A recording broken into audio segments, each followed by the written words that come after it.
There is nothing. Only warm primordial blackness. Your conscious ferments in it. No larger than a single grain of malt. You don't have to do anything anymore. Ever. Never, ever. An inordinate amount of time passes. It is utterly void of struggle. No ex-wives are contained within it. An awareness creeps up on you.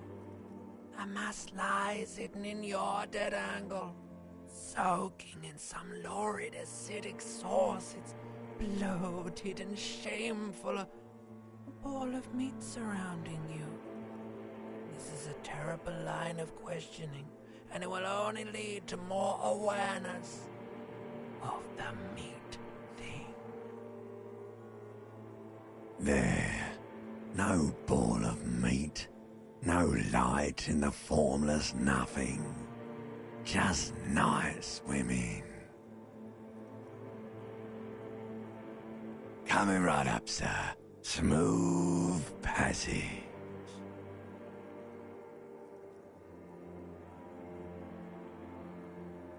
All right, nothing down to fuck all borough.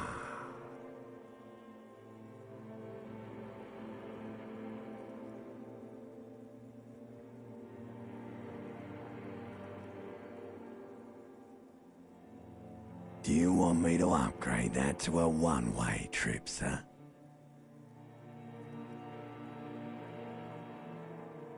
The song of death is sweet and endless. But what is this? Somewhere in the sore, bloated man-meat around you. A sensation. Like a fly to the ointment, your conscience sticks to it. The limbed and headed machine of pain and undignified suffering is firing up again. It wants to walk the desert, hurting, longing, dancing to disco music.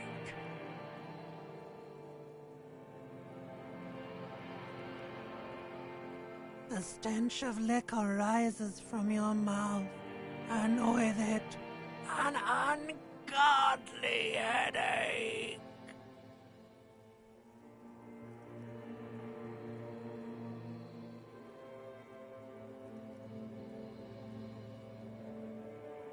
A fiery streak penetrates your skull, trying to force your eyes open. It's a sound. Clarion call from hell. Somehow, you know what it is. A Caprice Kanema motor carriage.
This fan has two chain pull switches. One ends in a tiny fan, the other in a light bulb. A truly horrific necktie has somehow attached itself to one of the blades.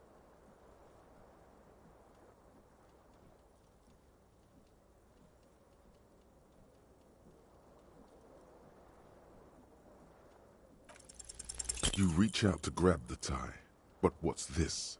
Diffuse, radiating chest pain. Doom comes over you. This is bad. Feels like sharp stones grinding in your chest and keeping you from moving. For quite a long time. Still ongoing. Now is a good time to start worrying. Finally, the pressure recedes. You find yourself covered in cold sweat and trying not to move, hoping it will keep you from dying. You know what you should do. You should stop the fan and then try again. It'll get easier. Do it if you want to die. The stabbing pain in your chest is telling you. You're hanging by a thread here. The blades come squeaking to a halt. It should be easier to reach the tie now. You swoop up and catch the tie. Snap. It's released from the blade. What you have in your hand is a truly hideous necktie with 4 or 5 different patterns. The knot reminds you of a noose. A terrible mistake. Turn the lights off immediately. You can practically feel the photons burning a hole in your brain. Your eyes burn with photosensitivity. It's not good.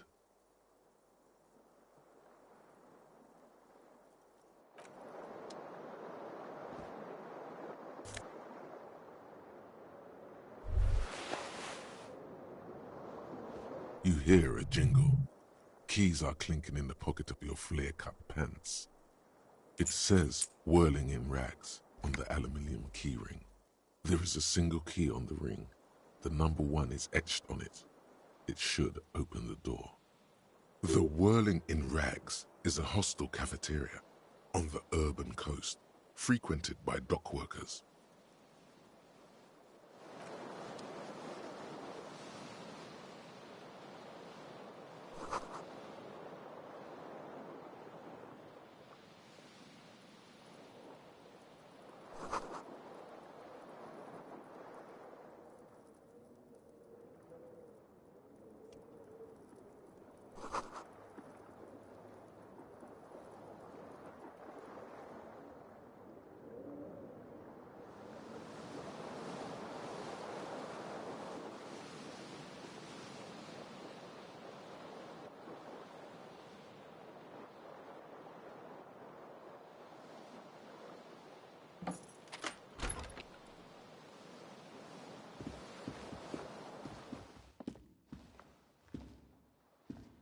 A mirror hangs above a bent and broken sink. In a fierce discharge of masculine energy, someone has ripped half the faucet off. Hot water sprays from the base and steam covers the mirror. You cannot see yourself, just the outline of a man. Suddenly, you realize you have no memory of the face that awaits you there, underneath the soft vapor. Really, all recollection of the person you are, the people in your life, and even the world you're in has drowned in a sea of blood alcohol. This was no mere night of drinking. It was a deluge of world-ending proportions. As you slowly reach your hand towards the surface of the mirror. Abort. You clearly have not thought this through. You won't like what you see there, and you will never unbecome it.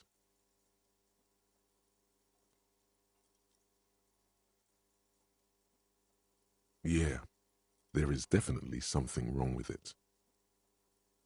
Where to even begin? There is the bloatedness, then the swollenness. It's like there's an upholstery of alcohol underneath your skin.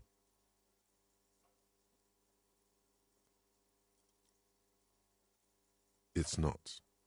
Your nose feels like a small balloon in the middle of your face. It hurts when you honk it. It doesn't appear to be a particularly tiny nose either. Not with all the drinks it's absorbed for you. Behold. You have no idea who this thing is. do you?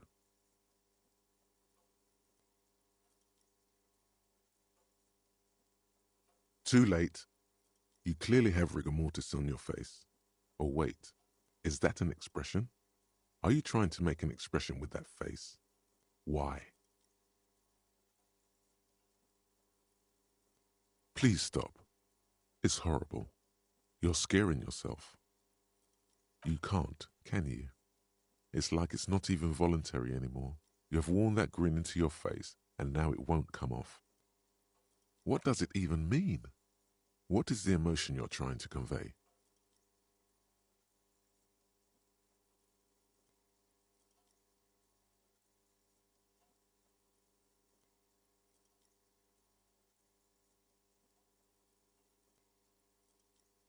Please promise yourself you are not going to try it on any of the ladies, whatever happens.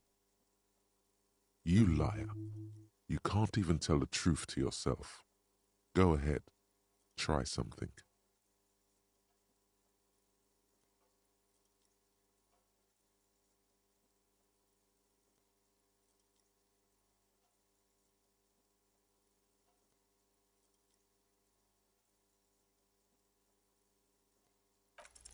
Like the rest of you, it comes from a bad place somewhere in the past. That's all you know for now.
window stands broken in its frame.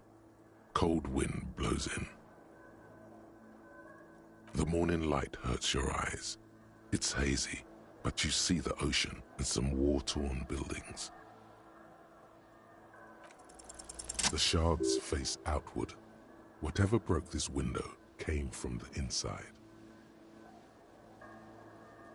A fine web of scarring covers the back of your right hand, but none of it is recent. More likely a projectile than a held object. There are no fragments on the floor from pulling a tool back in after impact. Something you've done before. It is too large for a bullet, yet too small for a piece of furniture.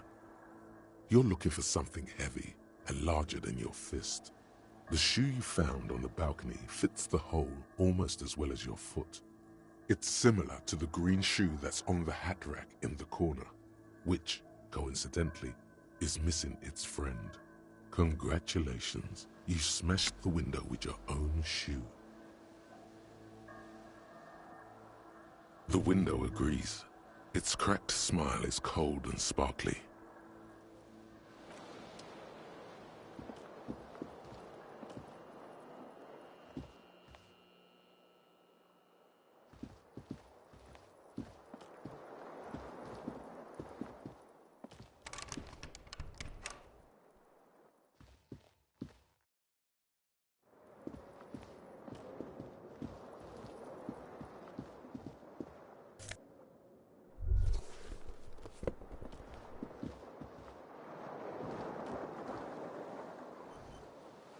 There they both are, two identical shoes, both copiously green and indiscriminately snakeskin, reunited on your feet, like two baby crocodiles. Good, they're balanced, comfy. Feels like the only good thing about you right now, truth be told.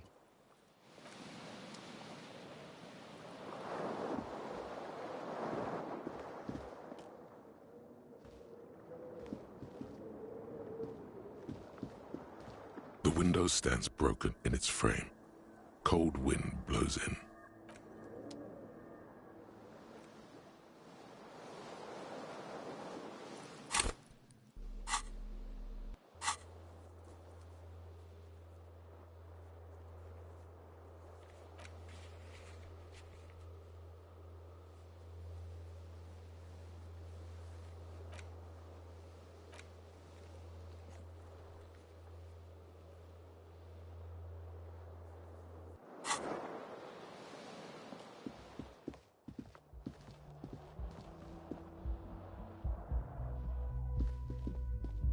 Hello, officer.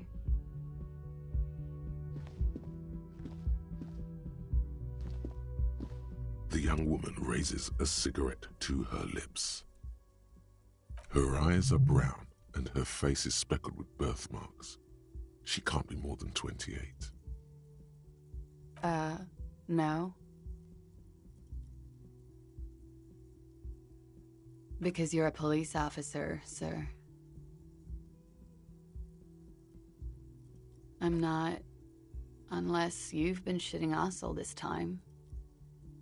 You've been here for 3 days, on official police business, no less. Couldn't say. In truth, so far, mostly drinking. You have no doubt about the drinking, but do you strike yourself as a tight-lipped drunk? She must have heard something.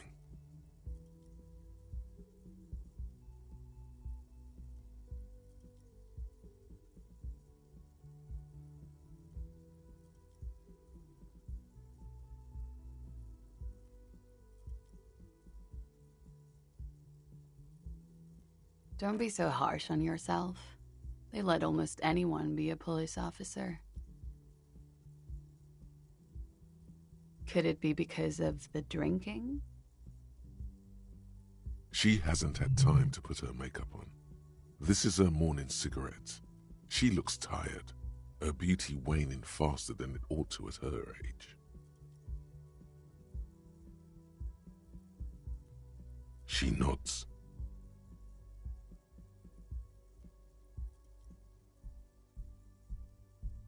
There's a mercenary out back. He's been hanged. The body has been there for a week now. The locals probably got tired of it and called the cops. I didn't mean to overwhelm you with information. You seem a bit lost, officer. Of course. Be careful, officer. They don't like the police around here. Something stirs in you as she's about to go. Call it an instinct, a need. The need to ask questions. It's like you said the words 1,000,000 times before. She looks back at you, a light glinting off her eyes. Yes?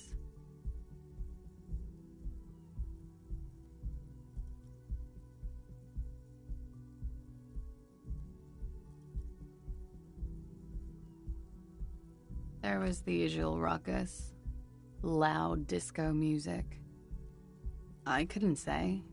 It's impossible to hear people speaking from over here. Oh, yes. Various artists. Ostentatious orchestration prime among them. Oh, that. Yeah. Whoa. The less said about OO, the better. OO were huge where I come from. I was very young then, of course. Like 7. Life gets hard, but we go on. It would appear so. At around 2 o'clock, the disco stopped and there was a change of pace. A slow, sad song started playing, like organ music on repeat. That went on for quite a while. Some of the time, you were yelling along to it. That it doesn't matter anymore and that we're alone now, it was difficult to tell. The song itself was very quiet and soft, but you sounded like a winded boar, sir. It was hard to understand what you were singing on top of it.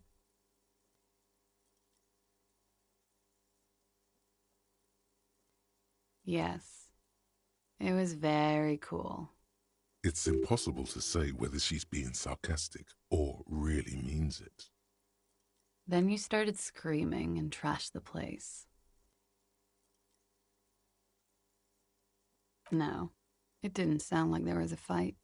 It sounded like someone was trashing their room. A window was smashed. The tape player, probably. The song stopped. And furniture, too. A real destructathon. There was screaming. Then I think you passed out.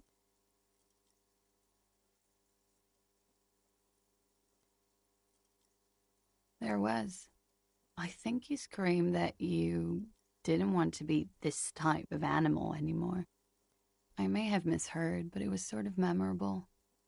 I went out afterwards. Everything was quiet by then, around 4 or 5. And that was it.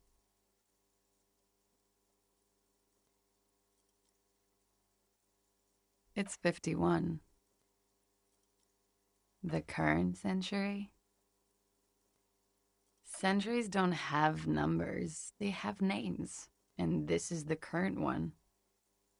Civilization has existed for 8,000 years, sir. You're right. There is nothing funny about civilization. The dock workers are pretty cocky. They think they're police enough. At least here on the coast. I can't say about the rest of the city.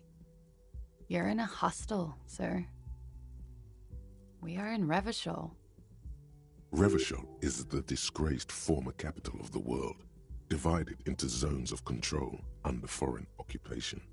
Half a century after a failed world revolution, she is central to our moment in time.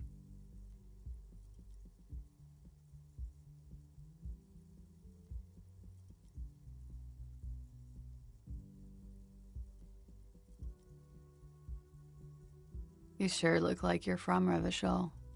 Revachol parties. Her accent suggests she is not from around here. She's from Aranier, another part of the world. Glad to have been of assistance.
You should totally sing karaoke here, the first chance you get. Your emotions need to be expressed. People need to know your vast, oceanic soul. Of course, at this point, precise measurements of your soul can only be performed from the outside. It needs to be heard, through a PA system, by other people. You should sing the sad, slow song you were listening to last night. Thought it was obvious. No, don't sing the happy song. It's stupid. Sing the sad song. It's profound. You have to find out how the song goes first, though. Maybe a tape of something appropriate would help.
A man in his late 20s stands behind the counter, inspecting a stuffed seabird. As you approach, he gives you a sideways glance, then looks down again. Everything is cool between you and this guy. He's a big fan. Make some small talk. No, I'm not the bartender. I'm the cafeteria manager. He's very animated all of a sudden. This seems like a touchy subject. That period of my life is over. Not everyone who stands behind a counter is a bartender, okay? I'm the cafeteria manager.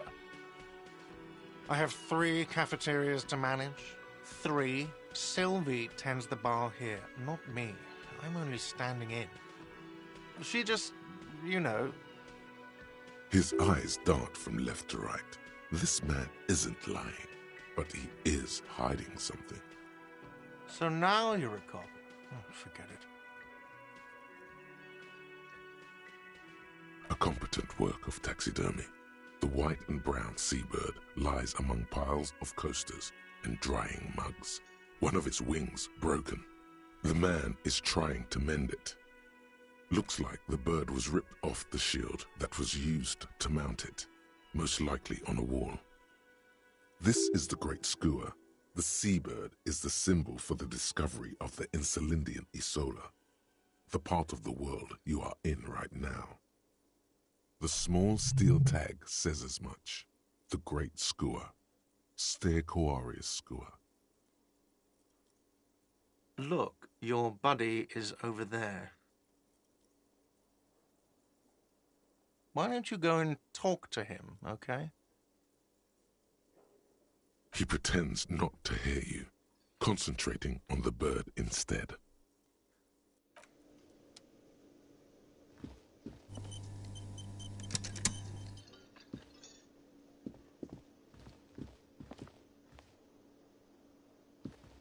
Hello, sweetie. You shouldn't keep your colleague waiting.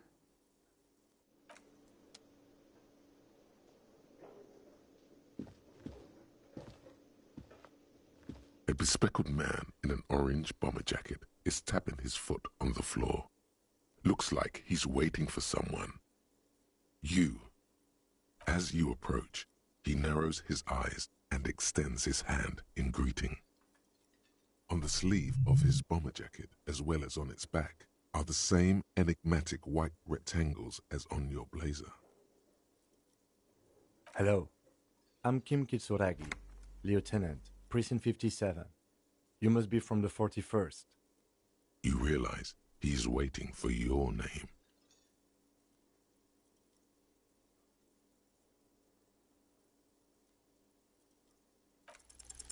Concentration makes you squint your eyes. Your name should be deep gold and orange, like a forest fire looming on the horizon, but mixed with the stench of liquor rising from your breath.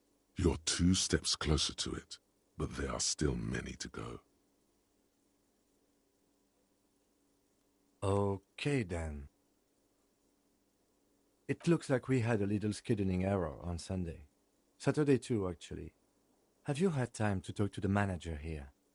What he means is, he has been trying to meet up with you for 2 days, but you have been otherwise occupied.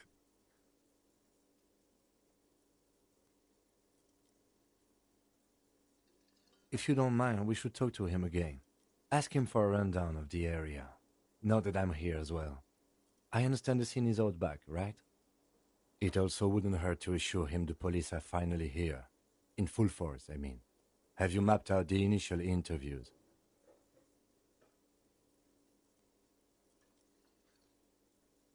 Right. And the interviews?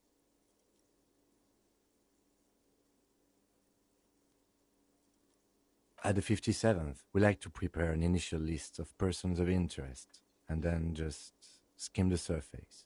Prepare the field, get to know the players. You don't do that? Maybe it's not an inter-district practice.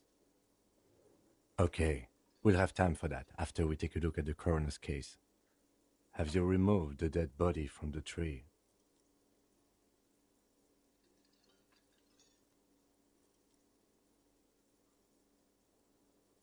So, the body is still in the tree, where it has been hanging for 7 days straight. We should go there as soon as we are done talking to the owner. I was sent here to meet a detective from Precinct 41.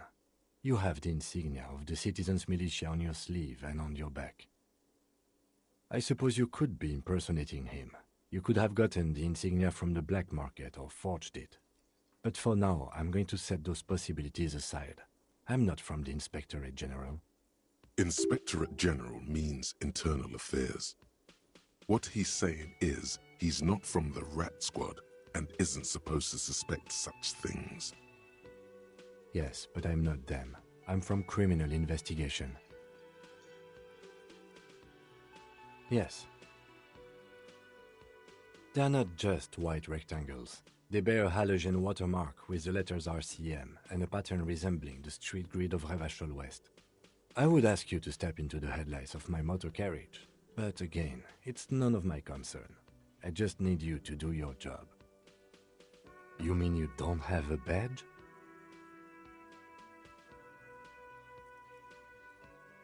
Losing your identification card is a serious matter.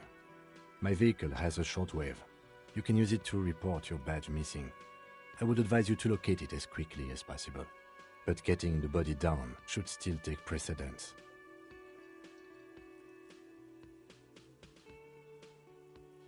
I can see you drank last night and the night before, and that you are still drunk now.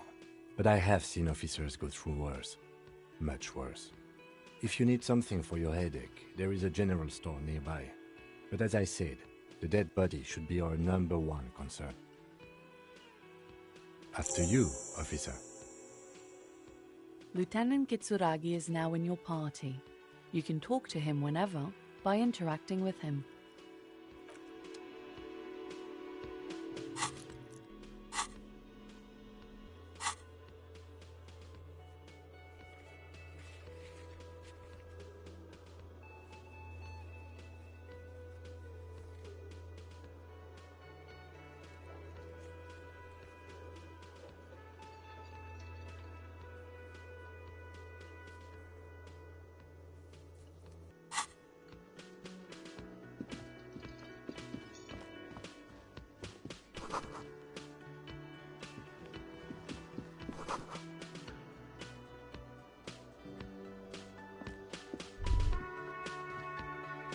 The theme on that pinball machine is a standard royalist theme, used on everything from pinball cabinets to full-flavor cigarettes. Clinging to a picture book version of the past century, waiting for the king to come back and cast out all the profiteers and homosexuals. Basically, imagine a yellow plastic crown with a liquor brand emblazoned on it.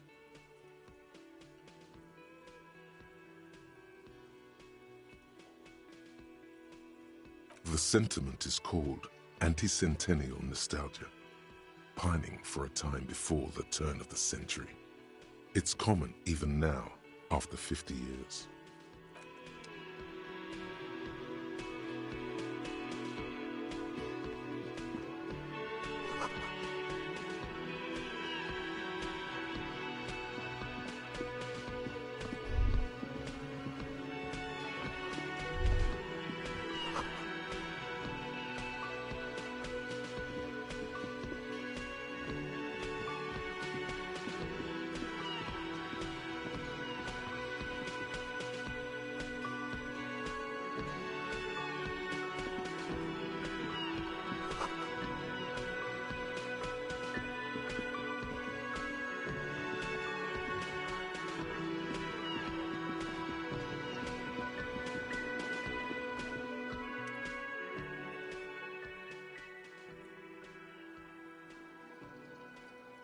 A colorful piece of plastic is dangling from his carabiner.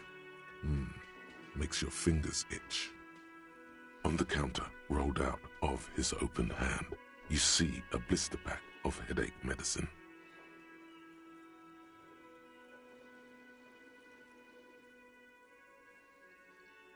No idea. Looks like he works for Wild Pines, the logistics company who owns and operates the harbor.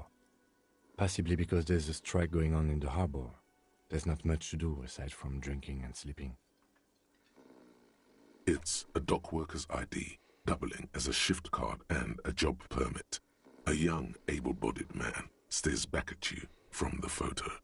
Santiago S. John.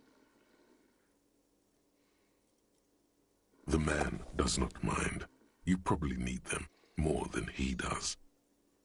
You've just picked up some magnesium. This item is stored in the bottom left corner of the screen above your character portrait. Use magnesium to heal your morale if you have morale damage.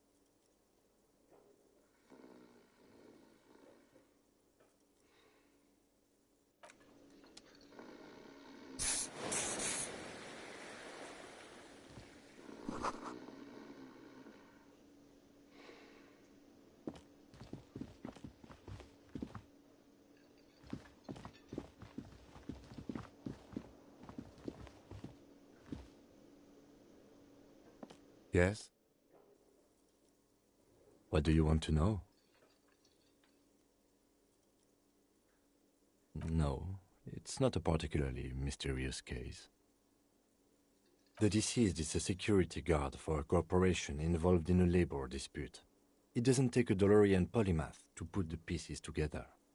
I just don't see the case getting more mysterious than that.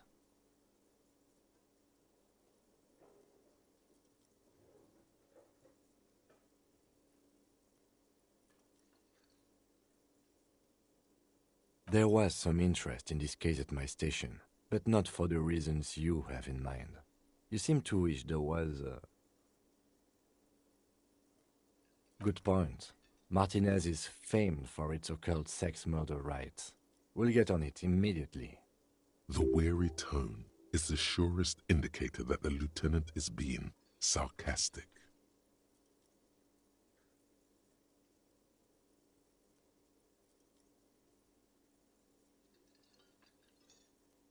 Actually, it does have to be murder. This is a murder investigation. But we digress. It can still be an otherworldly sex mystery in your head, with a dark twist even. He's basically challenging you to sex it up with some lurid twist. Don't get right into it. Sit on it a bit, then hit him with it. I'm afraid you and I are pawns in a pissing competition. You don't know? I assumed you were in on it. It's just stupidity. We shouldn't waste any more time on it. If you want my take, ask me after we've inspected the victim. Was there anything else you wanted to know about the case? Maybe you can tell me what you do know to help me narrow it down a bit. Then you are not that far behind, actually. Do you want me to brief you?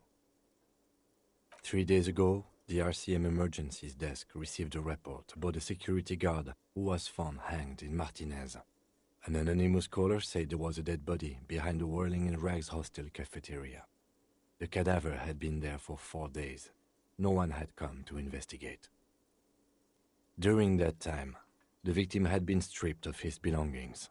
The caller did not identify him, but used the word lynching.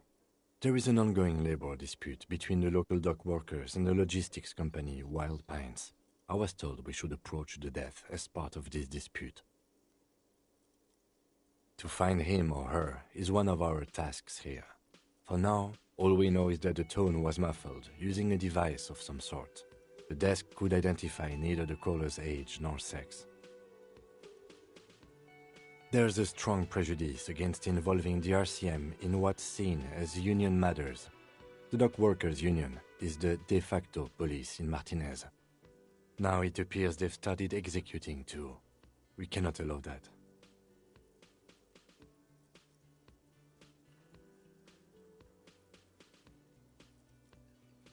That's right.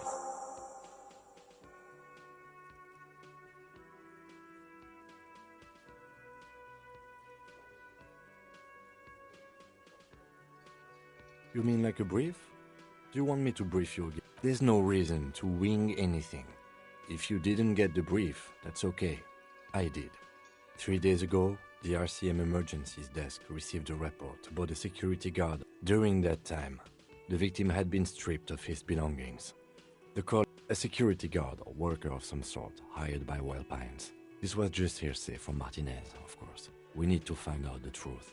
To find him or... There's a strong prejudice against involving the RCM in what's seen as That's us, the Revachol Citizens Militia. We're the police in this city. The RCM, or the Revachol Citizen Militia, is the police force you and him are part of. A self-organized peace corps of the occupied city of Revachol. The RCM operates within a legal twilight, yet its authority is rarely questioned. It's super useful to know this. Just to be clear, we are police officers. It's our job to find the killer. That's the case. Uncover and arrest the killer. Good.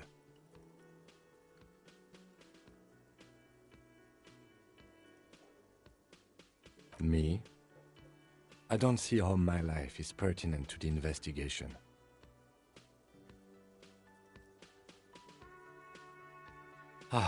If you insist. What do you want to know? What do you mean? I have no idea what you're talking about. The lieutenant's conceptualization skills must be rather rudimentary.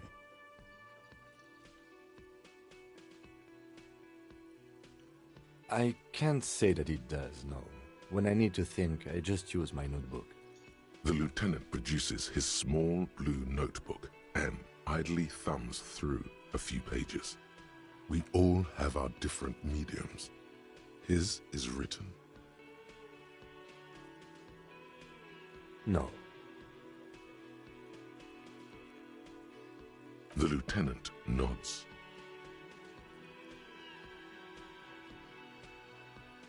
That's correct.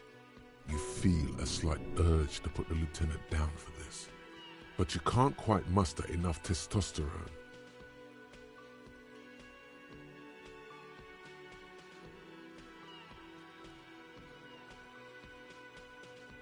Are they? They are mostly just cumbersome. That's because I'm half Seolite, or quarter. My father's father was from Seoul, so was my grandmother, but from my mother's side.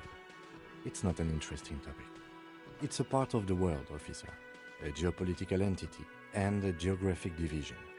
I told you it wouldn't be interesting. Seoul is a protectionist, isolationist, pan-Isolari state west of the Insulindian Isola. Actually, it's quite interesting. Some would even say mysterious.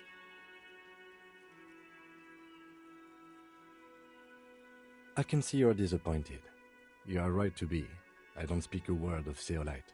I've never met either one of my grandparents. I've never been to Seoul. I'm a regular, garden variety ravacholière. A point of pride to him.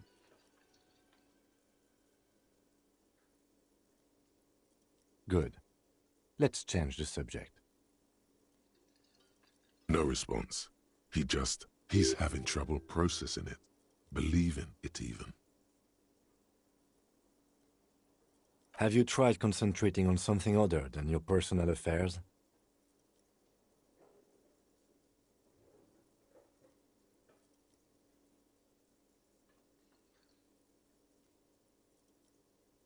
Not a fan. It's just the nature of lieutenancy. The RCM deploys a self-styled structure called the Decomptage as its chain of command. Every lieutenant is responsible for 2 sergeants and 8 officers. That means the average lieutenant has to deal with quite a few personal affairs. Even you know this. Try work. The case at hand. It can work miracles. Really? You look fine to me. This psychodrama is unbecoming of an officer. Clearly, he prefers to think you're malingering. He cannot fathom that anyone could drink so much as to retroactively erase their entire life. Then you should consider seeking medical attention. You can use the radio in my kinema to call your station's Lazareth. Was there anything else you wanted? Excuse me? You have a distinctive way of walking. If I were to walk in front of you, we would surely collide. I hope you don't take this the wrong way. It's just a collegial observation. In the 57th, we call it the Jamrock Shuffle. Officers from Jamrock's 41st Precinct tend to move a bit erratically. They say it's a scene-clearing technique developed by one of your lieutenants for gathering evidence. It's erratic, yet thorough. Prioritizes containers. Yes, but containers contain things, shiny things. They're interesting. I'm sure you don't. It's just a stupid interdepartmental thing. I'm making assumptions. We should move on.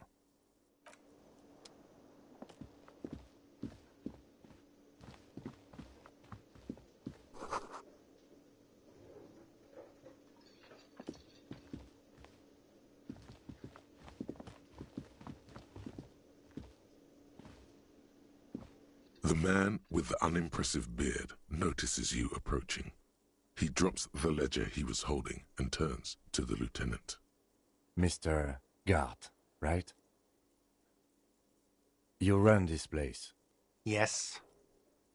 I am Kim Kitsuragi from Precinct 57. This is an inter-district investigation, so joining me from Precinct 41...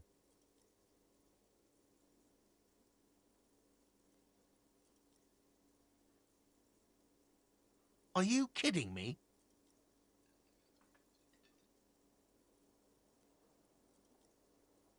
It's you. It's obviously you. You smell like liquor. And you're orange. See? Everyone agrees it's your color scheme. We're on the right track with this name thing. Is this what you get when you call the police now? We've been waiting for a week here. Sir, I understand your concern, but we are here to do a job. And for us to do it, I need you to stay calm. Yes, of course. I know it took us a while to arrive at the scene, but it also took you a while to call us. It was you who placed the call, correct? No, I only just got here. It was probably Sylvie who called you. She usually works the bar here. I'm only temporarily taking over her duties.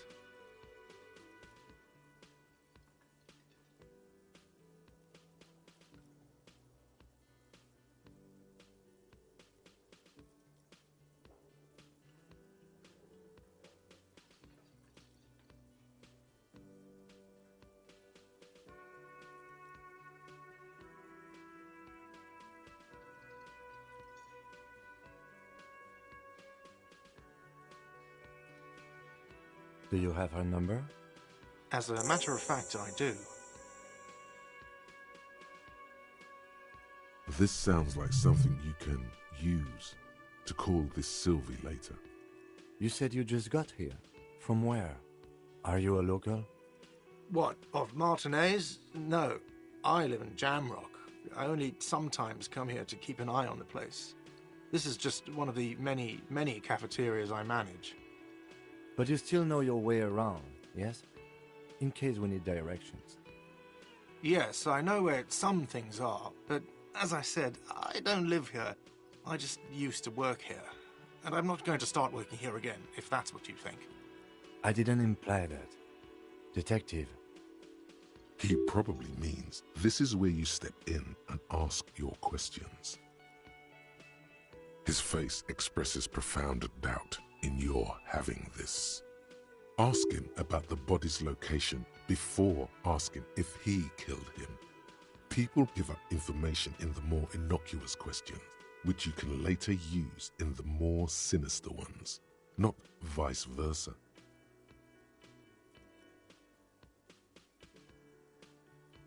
Behind this building, there's a courtyard.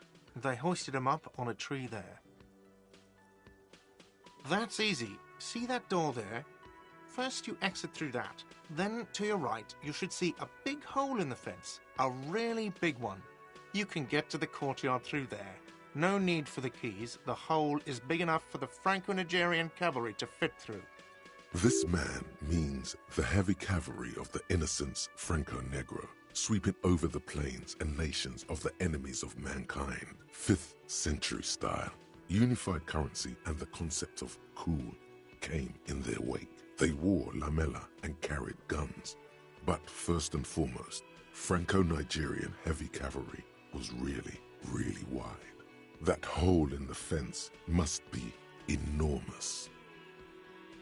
I don't know who killed him. I'm not the police. That's your job. This is it. He said they hoisted him up on a tree. Who is this they, if he doesn't know?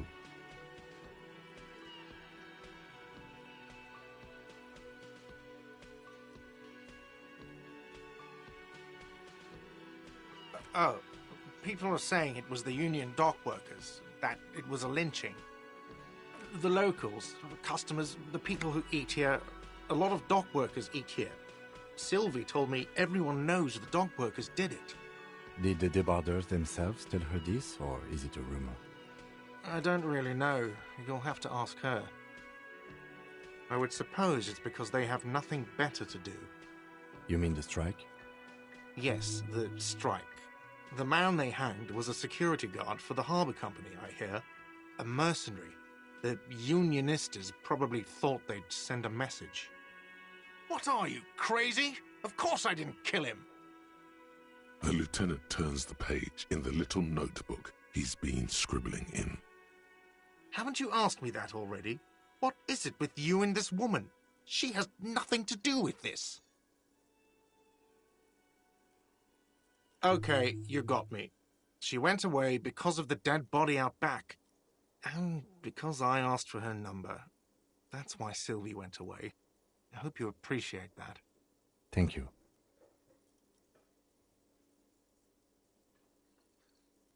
Is it? Because I thought you were supposed to be investigating the lynching, not my employer conduct.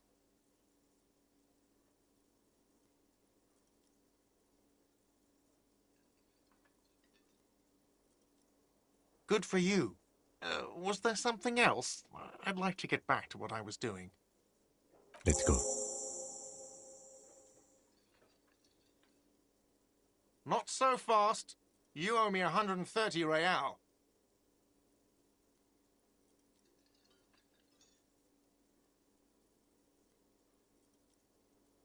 Oh, excuse me. You owe me 130 real. The IIR, or Inter-Isolary Real, is the global reserve currency. Whatever part of the world you're in right now, it's safe to assume he means you owe him some money. No, you don't owe me street cred. You owe me money. You owe this establishment 130 real.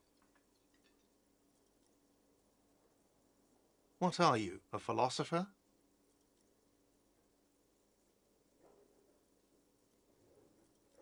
Money is what grown-up people use to pay for things. Things like this hostel room, or 8 bottles of potent blend, and 9 packs of Royal Extra. We use it for everything, really.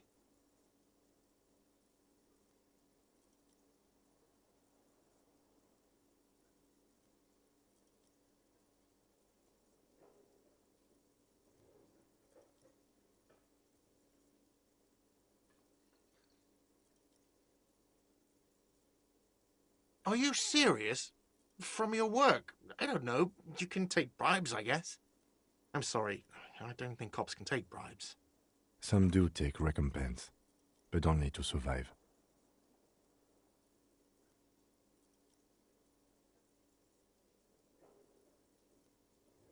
Yes, it is.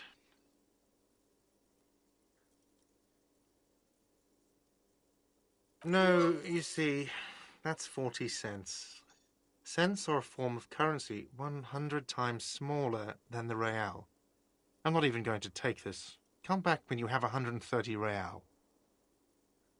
Yes. It is. Isn't it evil? The order of magnitude between what is asked of a person and what they have.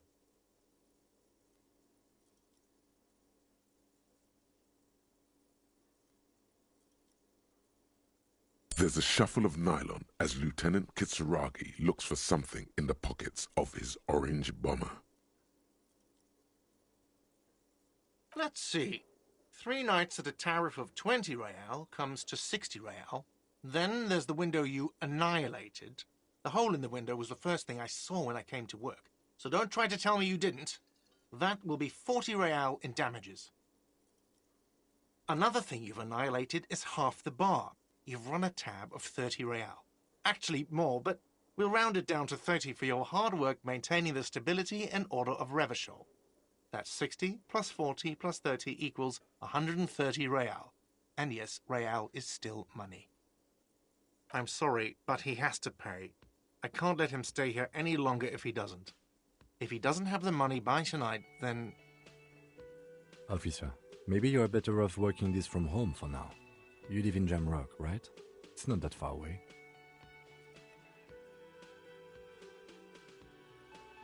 Officer, you really need to take this up with your station. I have a shortwave radio in my car. Call them, ask for assistance. We have to get this investigation started now. Good luck.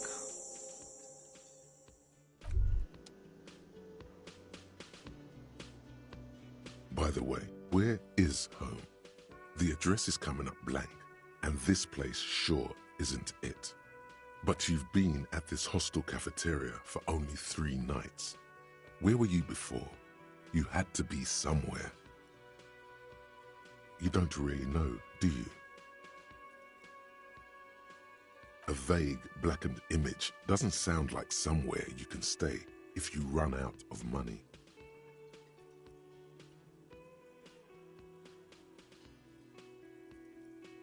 Entertain the thought when you get the time.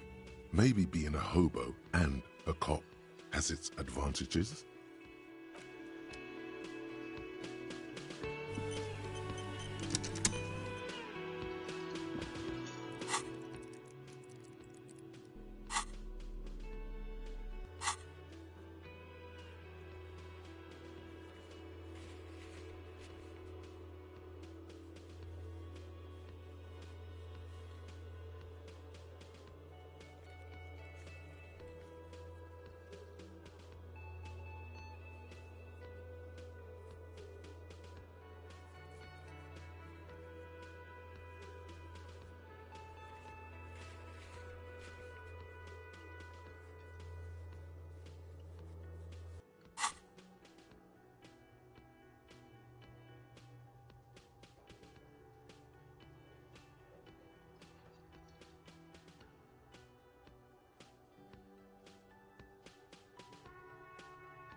Yes?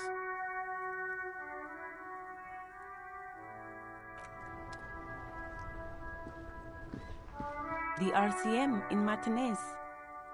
What can I help you with? Of course. What can I help you with? Of course. Where to?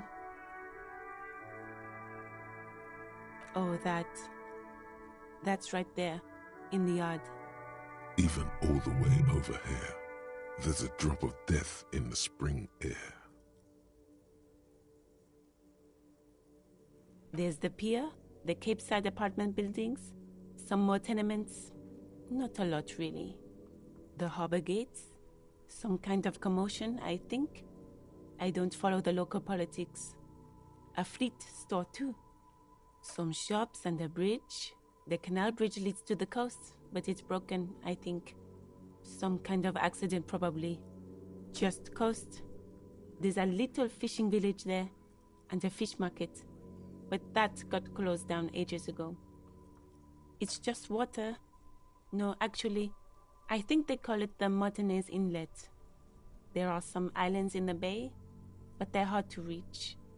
What do you mean? Yes, sir. District of Martinez.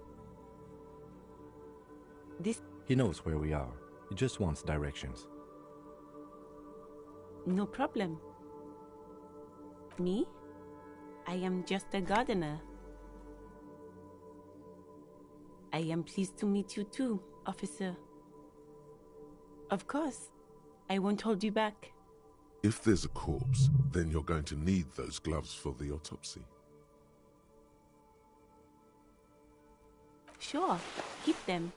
I have another pair.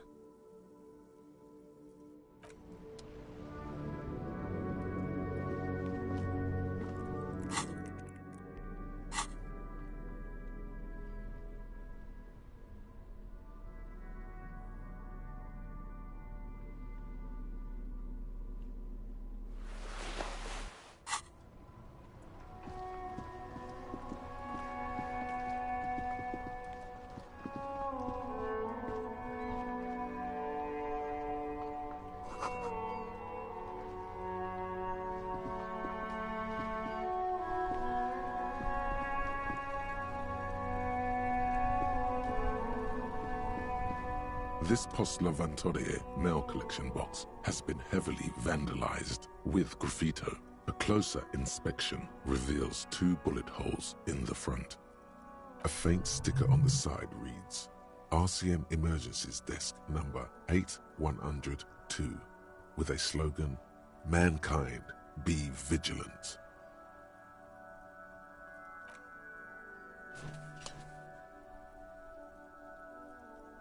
The box seems happy. Eat shit pig, fucked by the coon, and St. G with a crown have been scribbled on it. Jenny is a whore, and best set mailbox also.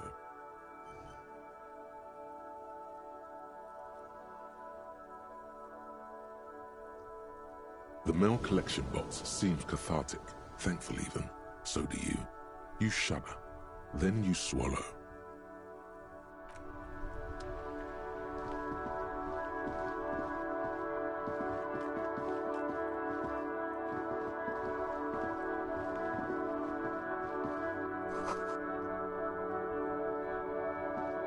Yes?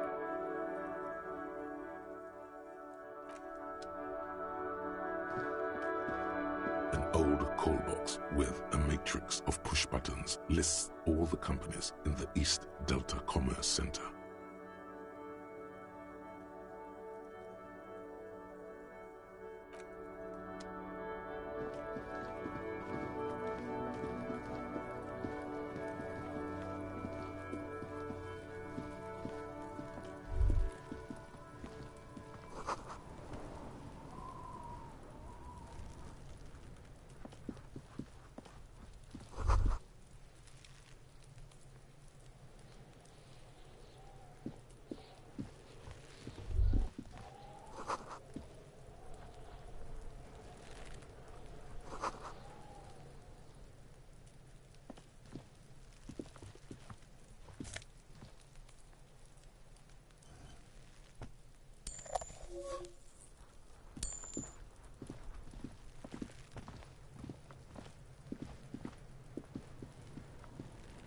Kuno's got this! If there ever was such a thing as an ugly kid, then this is it. He's almost exquisite in his ugliness, like a gremlin. Oh yeah, nappa comfy, Kuno!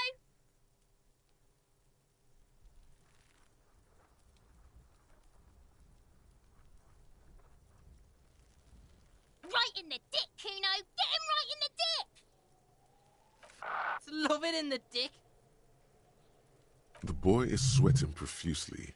His eyes are like 2 black holes and his jaw is twitching as if trying to break free from the empire of his body. Can't talk, pig. Shit's coming up strong. Throwing rocks. Shit coming up strong. That sounds good. Joyous. You should hang out with this kid and see what that juicy shit is all about. I mean drugs. The kid's on drugs. Yeah, Kuno! Ride the lightning, Kuno! Kuno's riding at sea. The rake, Kuno! You should throw the rake at him, Kuno! The fuck does Kuno know what a rake is? Kuno's not a gardener.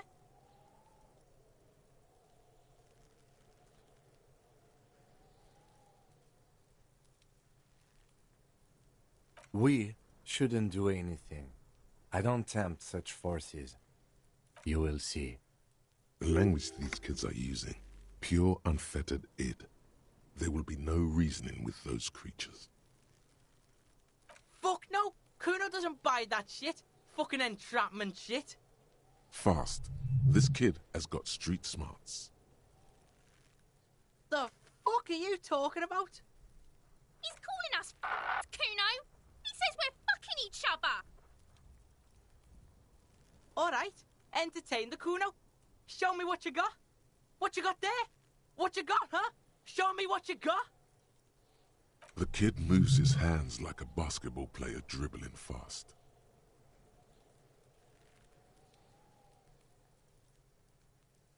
Shitload pig. What's your question? Don't tell the pig shit, Kuno. This is where you quickly ask him questions. Real cop questions, like a cop. Just a couple of pigs sniffing around in the dirt. That seems pretty fucking suspicious to Kuno.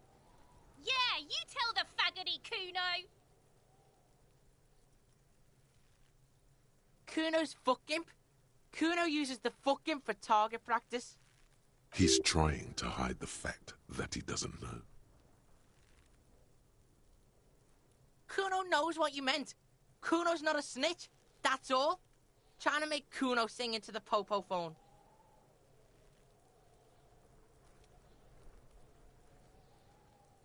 Probably climbed.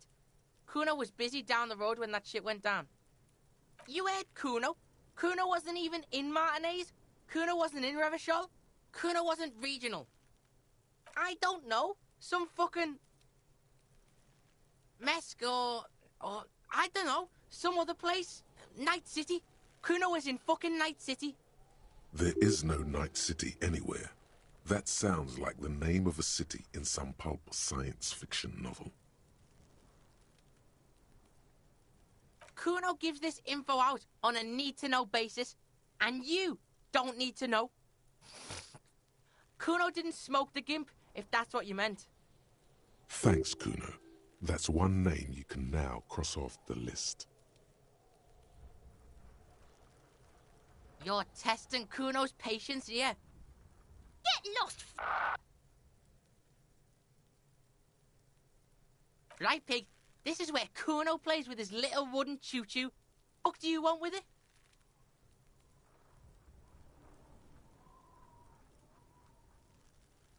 Look at that fucking shit.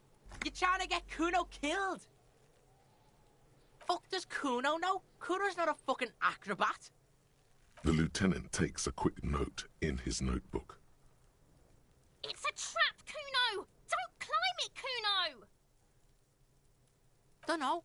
Kiptas gardener used to work there.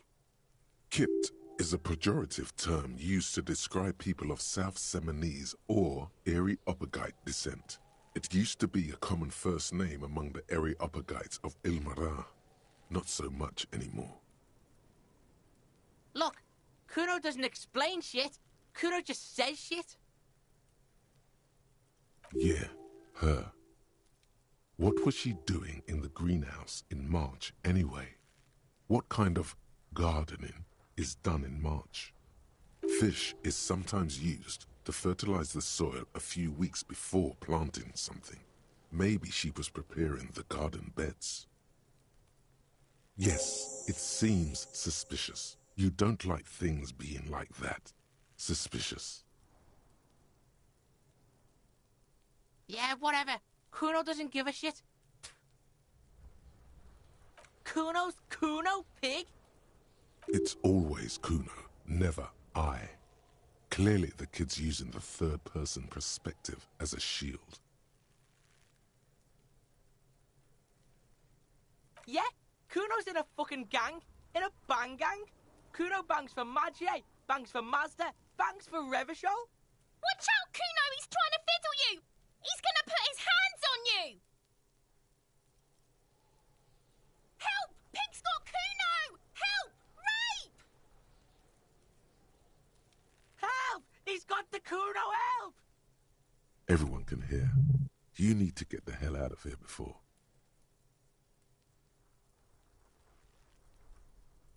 Yeah? Get out of here before the Kuno beats the shit out of you. Yeah, that's right. Drag your fat ass out of here, fat boy, before Kuno fucks you.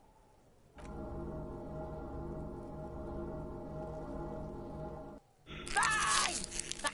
Got fucked by the Kuno. We alright? You wanna get fucked again? Come back.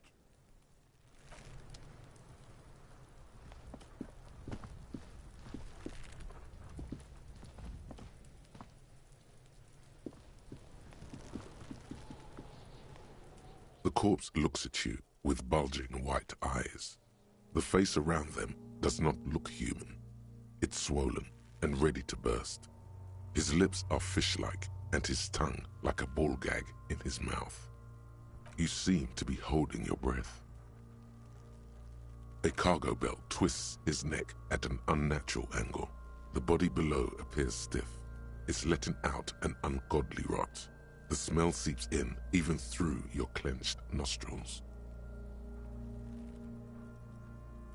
Active decay. It's okay to throw up, officer. No one is judging. He's about to blow. Cop's gonna blow, Kuno. The smell is repulsive. It pushes in from your mouth, more instant and more familiar than anything you'd expected. More fever than odor. It fills your mind, flushing you from within.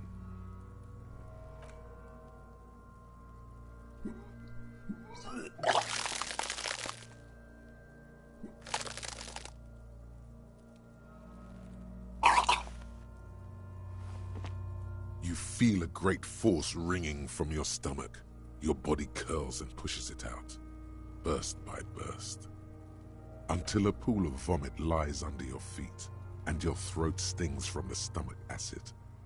The smell of Commodore Red rises from the pool.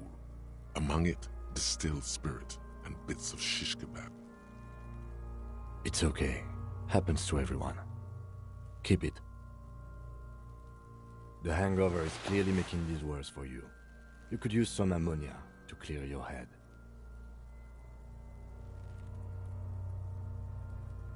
If you can handle the headache, some officers use it to deal with cadaverine odor. I can't handle the headache. It's more likely he can handle the smell, unlike you. There is Frit nearby, east of the hostel. They usually have a small apothecary. If they don't... There's a greenhouse here, and a gardener with a wheelbarrow on the corner of the whirling in rags.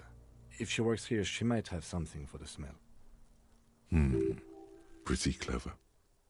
Acquiring ammonia will provide a modifier to the white check. Modifiers make checks easier and allow you to retry them.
I am a gander and a hunter and a gatherer.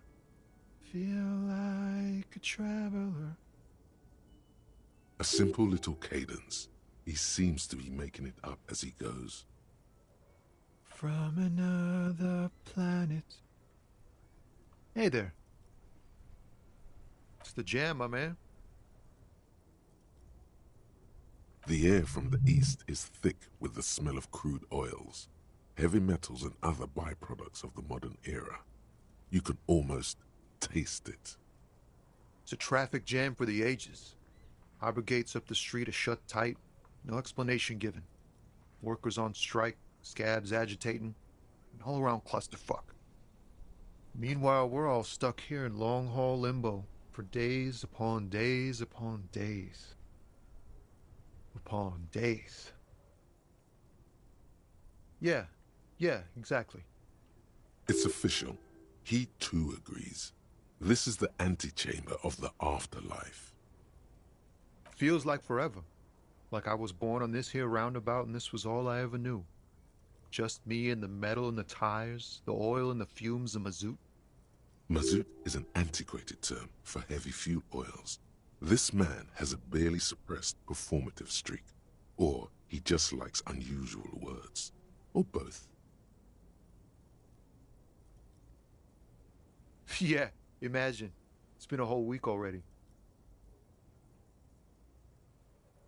So tell me, what do you need? It's like, whatever's going on over at the docks. Workers got a blockade set up, making demands, no way in or out. Going on strike would probably help you dodge a bullet or two. Some pretty wild stuff, I hear. Like a giant new power crane in half the company? I forget what exactly. Good on them, I guess. I've heard talk there's a company rep in town, too. Like, a strike negotiator type. They'd know what's up. Precise demands and so on. Ah, yes, from the Wild Pines. We'll meet her soon enough, I'm sure. They want to keep that money flowing in, my man. Ka-ching! He doesn't blame them, but he's not on their side. That's for sure. Maybe you should. Cops don't get paid much and the hours are long. Plus, you can get shot. Why not? The RCM is a self-managing organization that operates on donations. We promote our own leaders. It would be like striking against your own mother.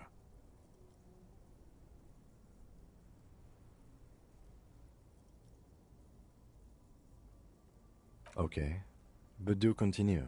You were asking about the strike? Anything else? Yeah, this ain't really my area of expertise. I just do my job and get paid.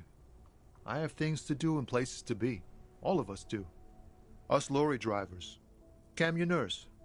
If you still hang around here waiting for this mess to end, most have scurried off somewhere to get drunk or high. Or laid. Not that I blame them, really. Not my thing. Chasing transient pleasures is a drag these days. I prefer the examined life now. Thinking, reflecting, observing. He tries his best to look nonchalant, but there's a rigidity in him, as if trying to conceal something warm and deep beneath a cool exterior.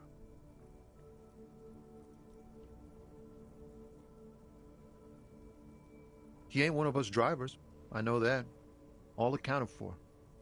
Otherwise, I haven't really asked about that. Been wasting time right here. Keep him busy. It's easy to see he's telling the truth. He's kept his nose out of the dark stuff. Analyzing the fundamental structural and psychological conditions of being stranded in the midst of a sea of motor lorries and their sad, despondent chauffeurs. A sense of surprise there ain't more bodies hanging from more trees.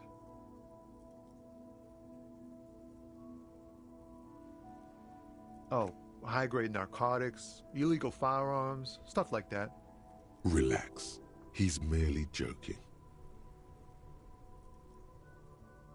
Ha! No, I'm joking, my man. Found runs a nice, clean business. This haul of cargo is mostly sporting goods. You know, tracksuits and that kind of thing. They usually get shipped to Grad in the Occident, though we've been making headway in the Il Moran market lately. Not unless they've illegalized sports equipment while I was on the road. This rockin' beauty. Sure is. Like a rash you can't get rid of. You interested in heavy-duty cargo machinery? A motor lorry, also called a camion, on Caillou and neighboring islands. This one looks roughed up enough to be some sort of found rust bucket. Maybe the A6. Good eye, my man. Yup, she's an old one, but reliable.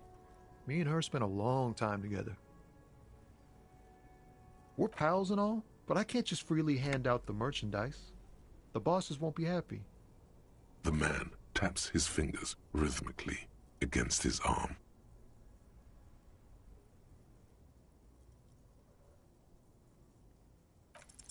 Ease into it. Don't go too far. This seems like a personal matter.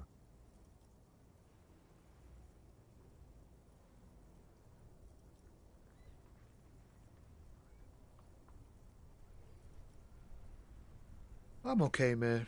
Just... the jams got me down. The fumes, the chemical rainbows, the tarpaulin stretched on the frames and the dull engines off. Maybe the full-on direct approach wasn't correct. Damn, it's tricky business looking into someone's eyes and not doing it wrong. Don't be a stranger.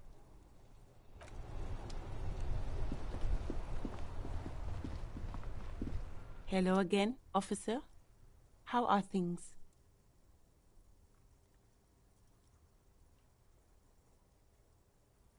Well, this might be the last snow we get. At least I hope so. Snow has nutrients in it. Helps everything green up in the spring. At least that's what my grandma always told me.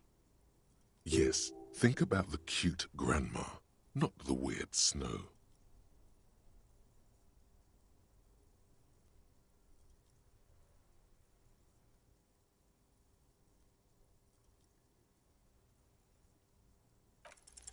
Stop looking at her. Look around. What do you see?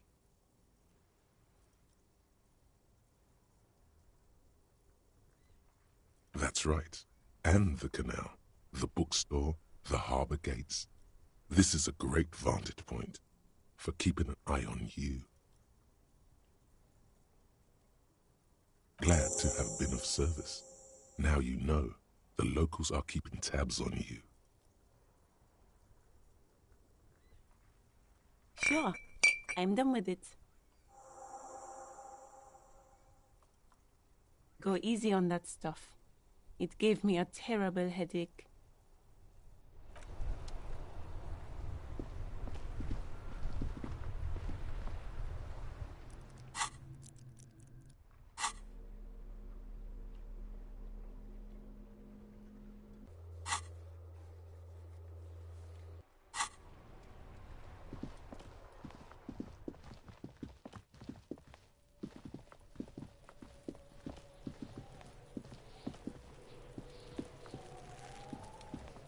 There he still is, looking right through you with his white eyes. The body below is entirely dedicated to that corpse smell.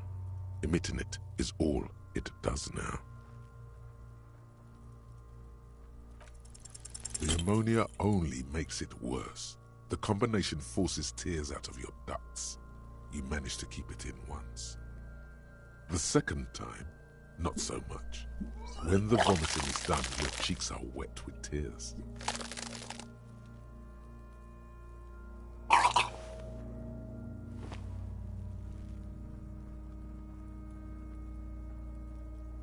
Get a hold of yourself.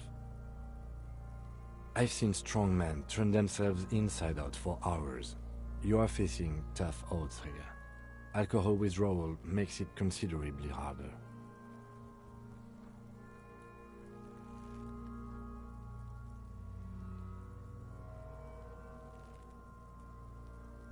No.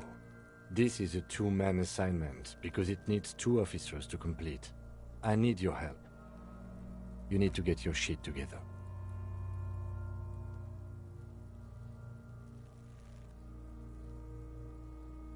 We should go talk to the locals.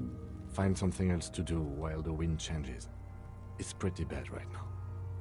You've gained a thought. When this dialogue is over, go to your thought cabinet and internalize it for special bonuses and effects. Give it half an hour. Get yourself together. Then come back and have another go.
Hello, sir. Step right in. The store is open.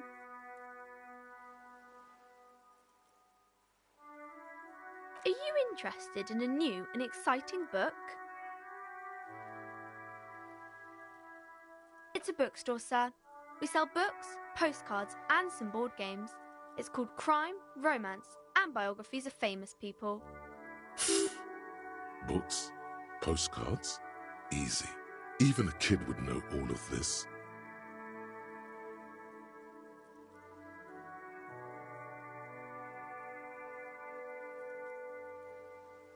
Yes, that's exactly it.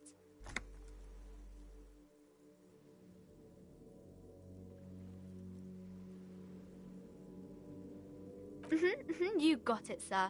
What about board games?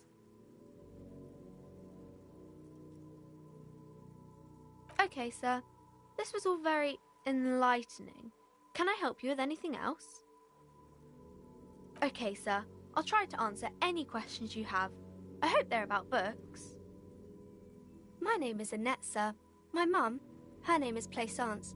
She owns the store. She's inside minding the register or organising the stock. Feel free to step in and browse our wares. I'm signalling that the store is open. Otherwise, people might not know. They'd miss out on the crime, romance, and biographies of famous people.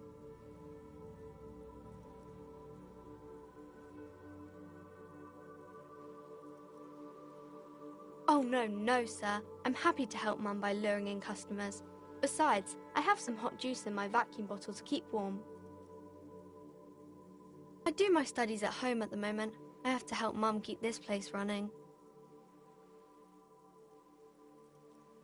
Mum says it's necessary to do both because it builds character. Mum says a proper worker is dutiful. That's how you get ahead in life. You succeed. There is stress and unease behind these words. She's reciting etiquette. Mum says it's peachy. She was a little afraid at first. There's talk about this house being cursed. Cursed in the way that makes them say that no business has ever really thrived here, sir. That they all go... I wouldn't really say it like that, but I guess so.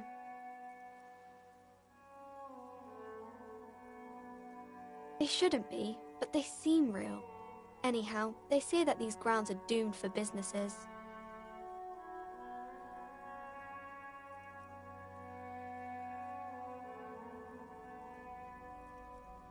Of course, sir.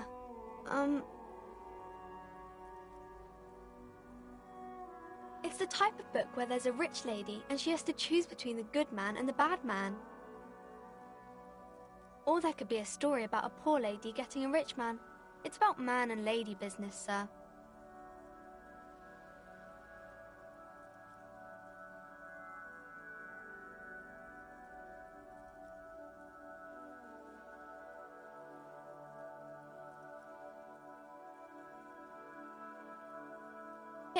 happens, but usually the guy gets rich in the process, or should actually be rich himself, but has lost his family property unjustly, like during the revolution or something. Those are unhappy books, for most of the pages. People sad about what they have lost, but then it all turns out just fine in the end. These are not very common. You can't have a choice between bad and bad. Nobody wants to read a story like that. Well, maybe then it's fine. Maybe if the lady then decides not to pick either, because she doesn't need a bad man. Yes, that would be interesting. That's really not a proper romance story. That's more like everyday life. Not in romance books, sir. These are about nice and pretty people, and everyone is happy in the end. I haven't read many of those. Maybe you should ask Mum.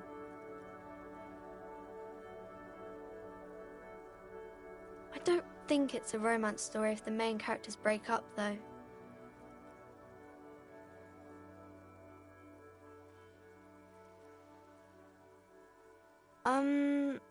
No, I don't know. Yes, she knows books, definitely. What was that? An idea for an unfinished novel stuck somewhere in your forebrain?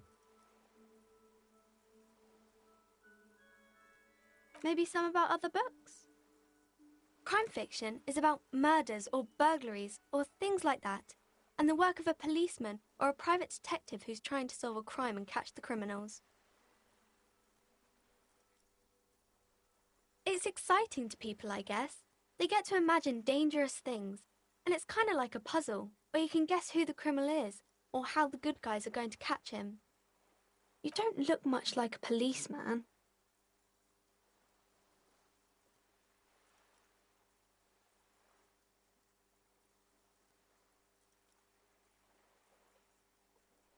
Didn't mean to offend, sir. Sorry, sir. It's just that you don't look like Dick Mullen.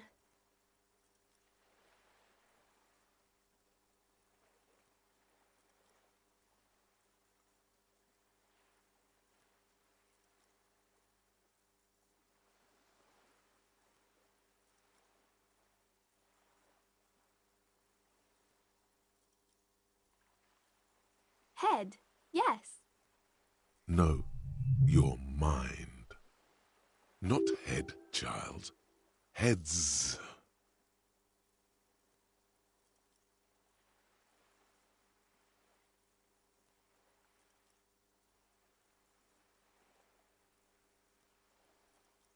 Isn't that very dangerous? Unlike you, sir. He's just a fictional character. He's no match for you. Maybe you can show me some real police work, sir. Like in the books.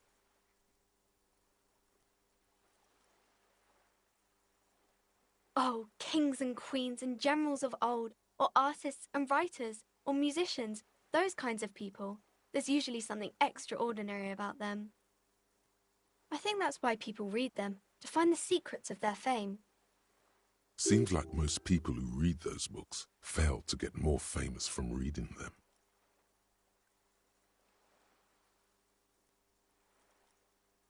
But it does make the famous people more famous.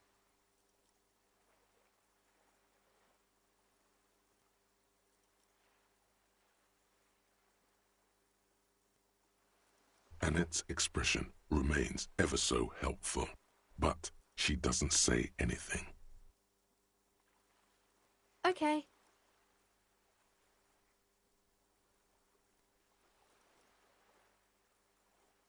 No, sir, I can't. It would be too tiring to refrain from it. It's already tiring enough to remember to say it all the time. It's nice of you to say I could stop, though.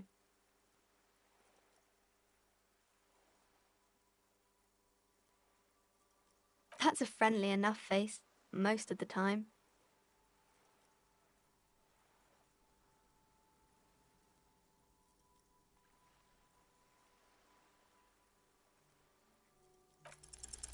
The girl keeps her hands folded, hidden. Why is that? What do you mean, sir?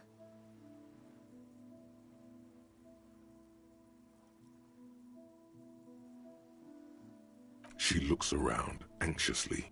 Her hands remain folded in front of her. She doesn't want to show them. The lieutenant stands by, looking at the two of you with little interest. She brings out her reddened hands, her nails frayed, nearly chewed down to the flesh. And you knew this from me keeping my hands folded?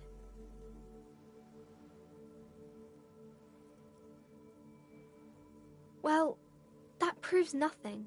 Anyone could do an easy deduction like that.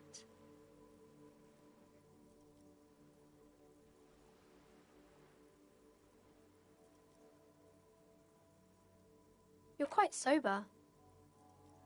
The lieutenant does not flinch at the comment. He does not flinch even a single bit. He is intensely not flinching. It takes effort.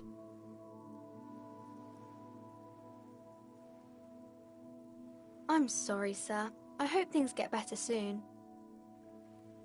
There she stands, swaying on her feet, assaulted by the early spring breeze. She smiles at you. The whole situation suddenly feels familiar, somehow.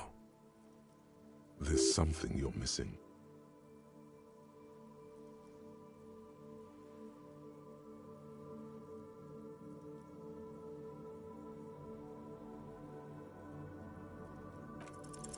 You have absolutely no idea. Familiar? How? You must have forgotten something you heard again.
That sugary black rum stain on the counter makes you teary-eyed with joy. It's almost touching how syrupy and sticky it is. How long have you been up already? An hour would have been bad. 2 hours is mystical. You have truly wiped out all trace of yourself if you haven't thought about rum and lemonade yet.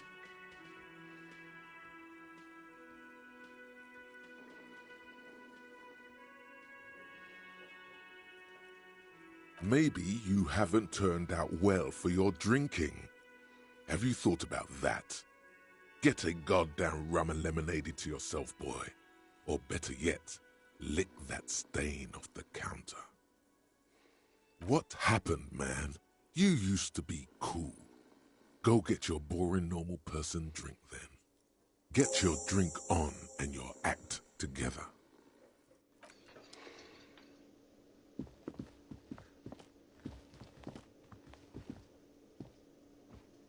Can I help you? Do I have a shaker in my hand? Is this a shaker? It's not a shaker. It's nothing. He's holding nothing. It is but an imitation. Am I wearing a little bow tie?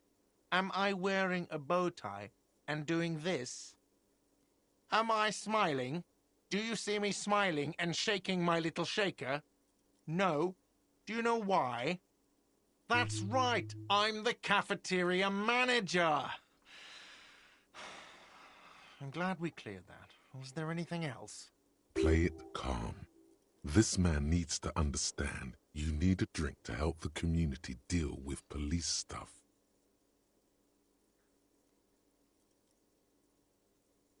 Oh, well, in that case, let me pour you a nice, big, refreshing marinella. Do you want that out of a glass or a pineapple? Don't be an imbecile. I'm not going to serve you a marinella. I have work to do and broken things to fix. If that was all, I'd like to return to it.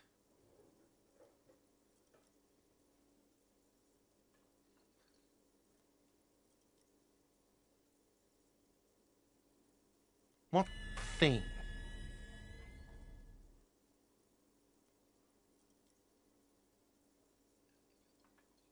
Yes, not the whole damn union, thank God. Just the nastiest and loudest faction. They come here in the evenings. Dumb, unruly types. Think they're big shit. But they're good customers. They place big orders and always pay on time. We should find out who this Lord faction is, occupying the booth. Loudness means talkative, and we need info. We don't. We have to wait. They'll show up sooner or later. Men get hungry, even striking men. If not today, then they'll be here tomorrow. There are these things called days. You sleep between them. He's saying they'll come after you've slept. Just making clear you got that.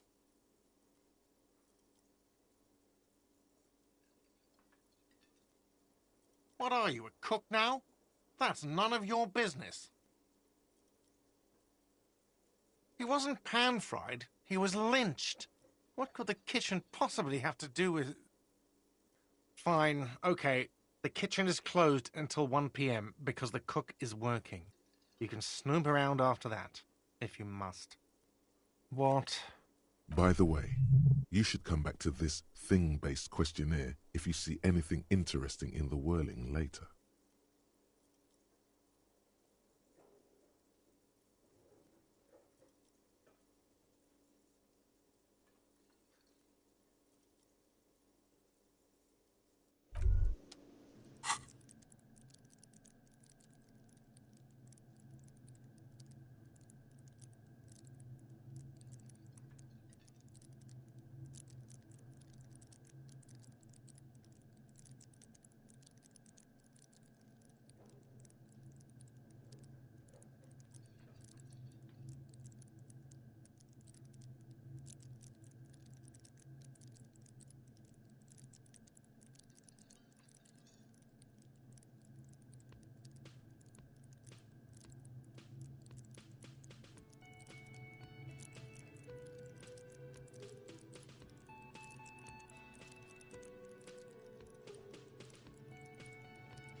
polymetric ship compressor. Bizarre scientific news from Revachol West today, where a police officer's shit has been observed at a pressure of around 495 gigadecimals.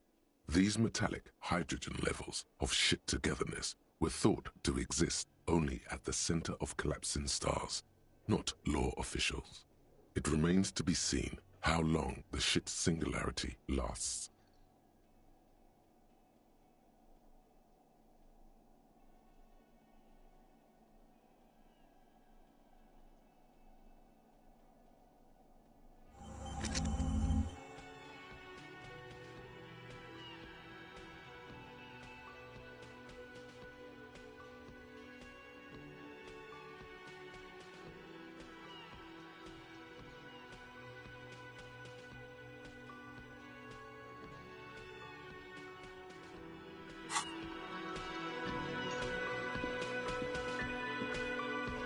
Yes?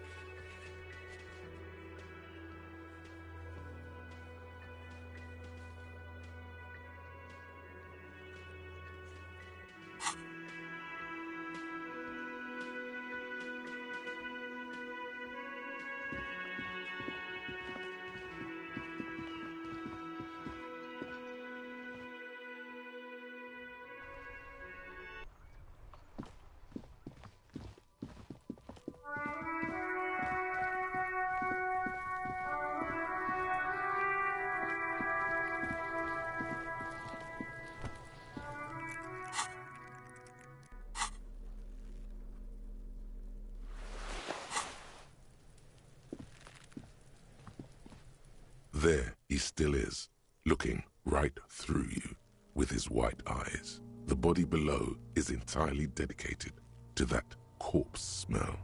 Emitting it is all it does now. As you breathe in, the odor comes over you. It's a smell of the mind telling you to run, and your stomach to wring itself empty. With your hands at your sides and your eyes squinting, you stand in it. It's a puzzle.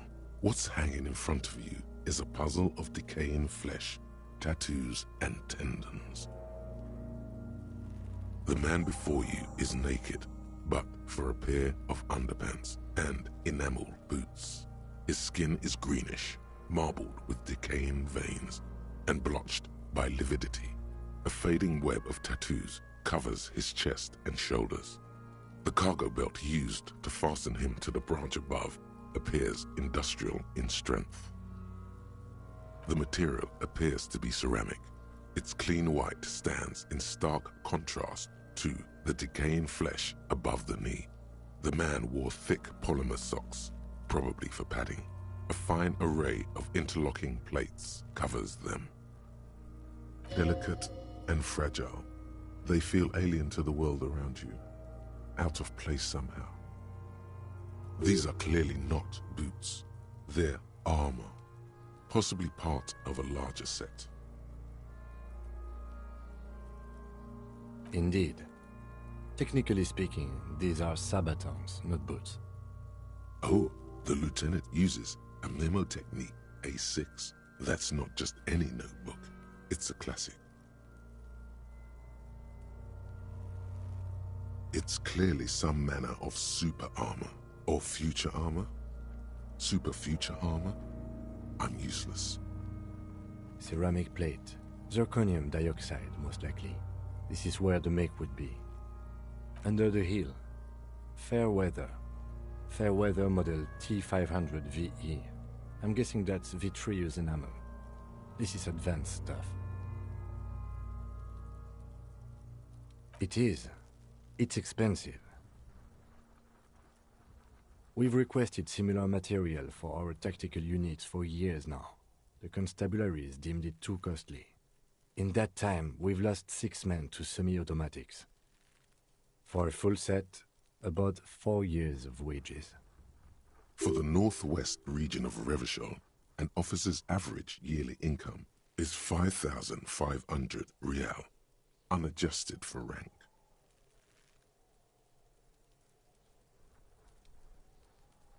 Not too much, yes.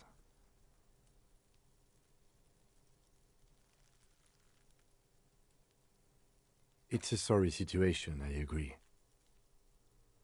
Piece by piece, he's been out here for 7 days. It would be odd if they didn't. We should keep a lookout for these pieces. The armor could yield information.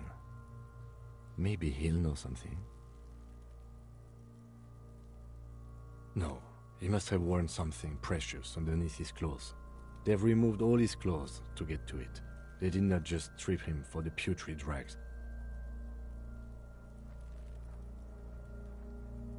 They usually hang them completely naked for that. La puta madre, the Mazda, the Besmerties and the like. This one still has his underpants. Fucking talking about underpants. Clearly, Kuno would like to interject something here, but there's not enough for him to hold on to. That's for us to find out. Mr. Gart implied he was security personnel for the harbor company. This confirms my own assumptions. I agree.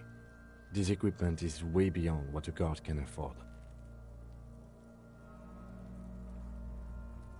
A small bell-like sound fills the air, like tapping on the side of a porcelain cup. It's anything but. This material is a kinetic redistributor. It spreads kinetic energy horizontally, from plate to plate, dissipating it entirely. See? Faint, organic lines cover the plates where they separate into smaller ones. These plates then divide into smaller plates until there are hundreds of them altogether. Like whirls of floorboards, the design looks organic, influenced by highly resistant wood materials, like lignum vitae and ebony perhaps. If trees were made of porcelain, this is what their cross-sections would look like. The smooth, glossy surface fractures into ever more intricate interconnections, peaking on the right sabaton, where you notice. The whirls are in the shape of a letter and number combination, E50, 100, 1000. Good. Can you read it to me? X5415 6745 678 222. Let's lie. We have a make and a number. That's something. We can use the radio in my kinema when we're done. Either station can chase it for us. The stench fills your nostrils. As you push downward, an ominous creaking sound comes from above. Stop! Pig's gonna pull his head off. Brutal! You're going to pull his head off. Do it, homo!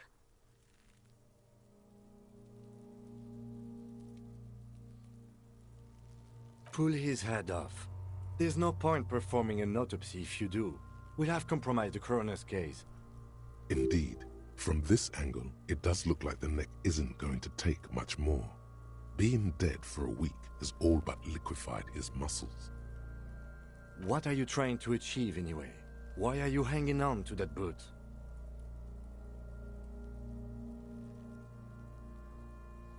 How many clues do you need? You already found a number. Besides, there's no way you're getting them off. All the organic matter in his body has been flowing down into the boots. They are fused to his feet now. Why do you think the locals haven't scavenged them yet? You're sure there's a way to peel them off, but first the body needs to be down. And second, it would probably be better if the lieutenant wasn't around.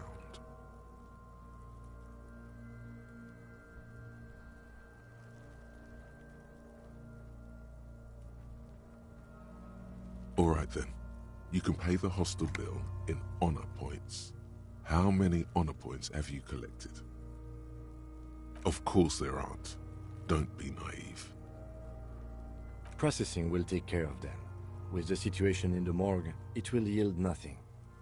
The cadaver slowly twists on the cargo belt, his torso covered in tattoos and extremities blotched pink and blue. The hangman's knot is pulled tight by the weight of the corpse below. Yellow, hard-edged polyester cuts into his neck. Above, a sliding buckle ties the belt to the branch.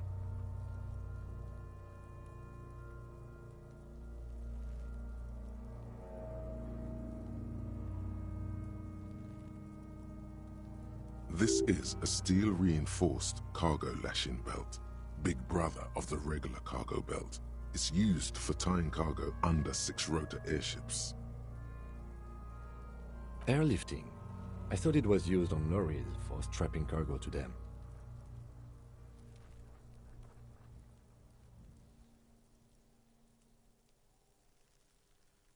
The local harbor uses 6 rotors to shuffle containers around.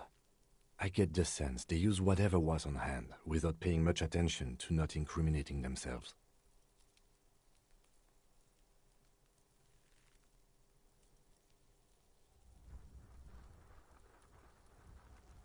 I was afraid it would be. Thin steel wiring, parallel strands. This makes getting him down more problematic than I had assumed. I'm still approaching this as a lynching, yes, motivated by the ongoing strike. You?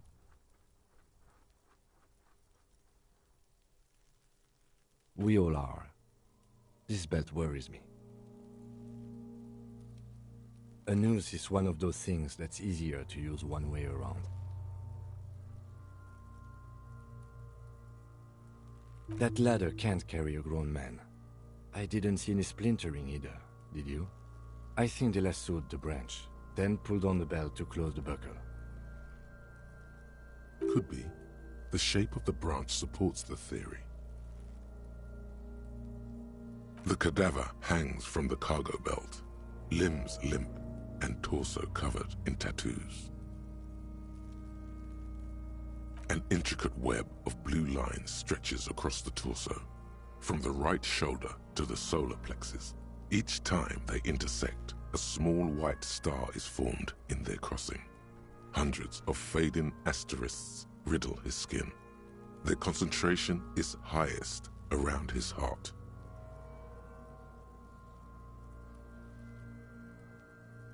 I have only a cursory knowledge of the science of cybernetics. I would not know if it were. But it's not quite complex enough, is it? It doesn't seem familiar from the insides of any radio computer your mind can imagine. The somewhat organic lines remind you of old filament memory units, but not quite. No, you're nowhere near right. So am I.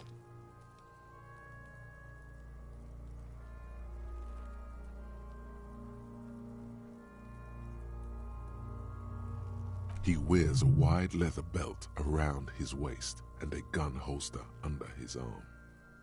He takes a thin piece of milled aluminium from his coat pocket and pulls it open. Sounds like a sword being unsheathed. A small lens appears, some sort of camera. Shit, Kuno! What the fuck is that? An instant color camera.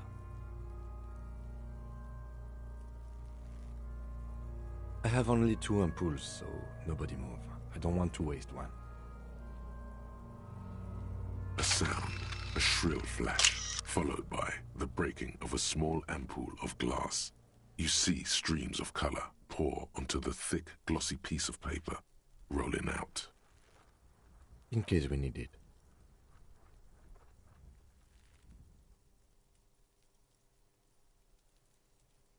Yes, it is pretty cool, isn't it?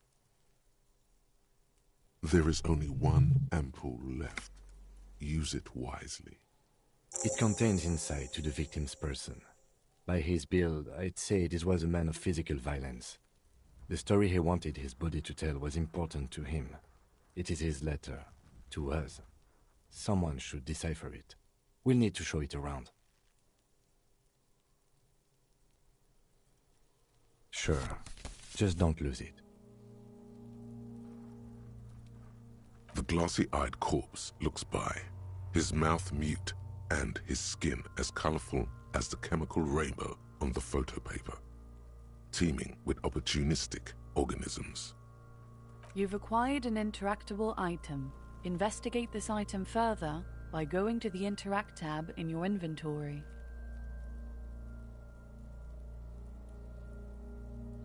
His eyes are milky white and blind to the world, protruding comically from their sockets.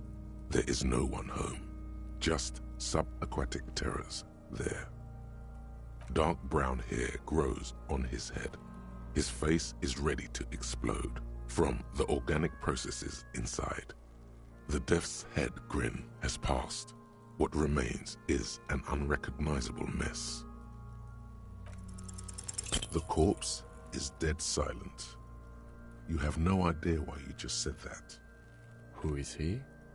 He is male, 40 to 50, with an athletic build. The corpse looks right through you as you distance yourself from its stench, eyes like a shark. As you narrow your eyes, the monster before you blurs into a violent mess of green and pink. This is a trick.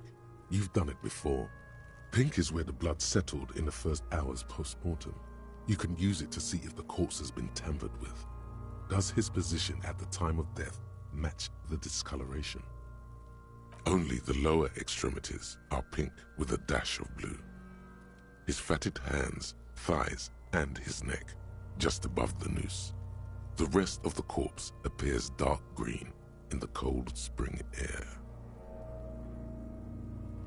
I see it. His neck too. The lividity goes right up his chin. We have good, well-pronounced discoloration here. The monster comes back into focus, an explosion of color, coursing with dark marbled veins. His stomach appears pregnant with something. Black liquid streams down his thigh and onto his boot. So, what do you think?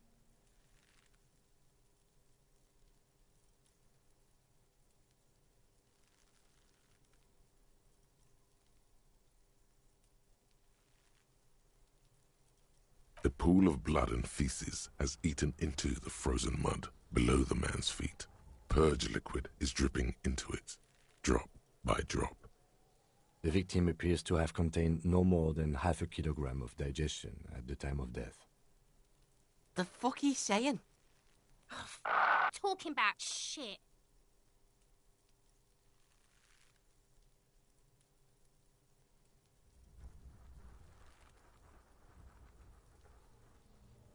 Malicious laughter erupts in the yard. Sounds like seagulls. Big said he's a... The lieutenant's face is made of stone.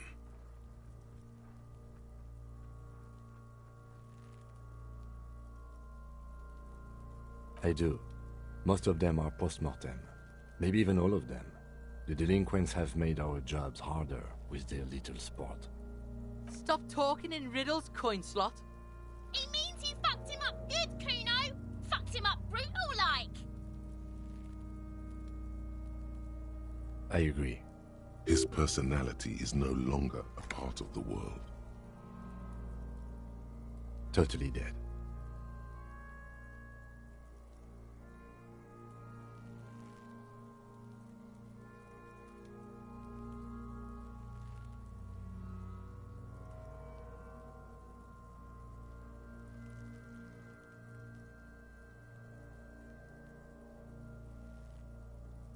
Dabadoob-doob dead.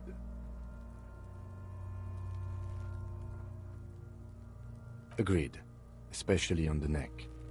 The belt acted like a tourniquet, keeping the blood in his head. The hypostasis supports a hanging. Yes, there's always a chance we are wrong. We should check for ligament marks on his neck to see if they're in tune with the belt. We'll have to get him down first. But there is no breath to catch. Only the cadaver filling the air and your nostrils. He slowly rotates before you, decomposing. Are you sure we finished the preliminary examination of the cadaver? We might miss some of these things once he's down. The cadaver slowly twists on the cargo belt.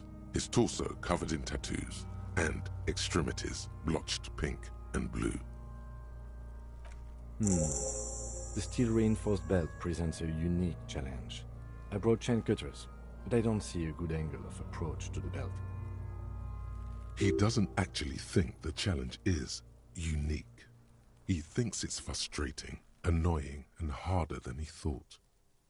The cadaver is a good 1.2 meters up.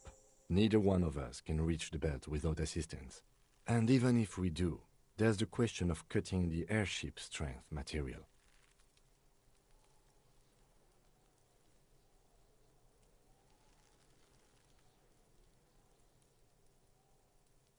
Someone else?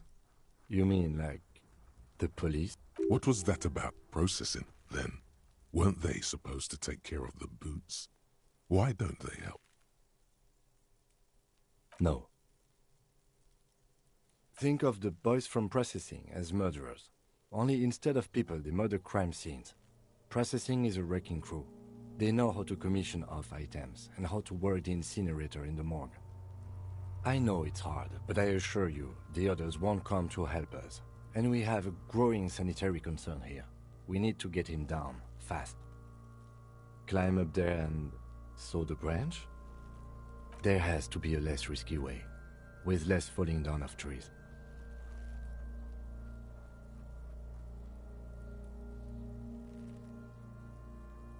We are not getting him down already.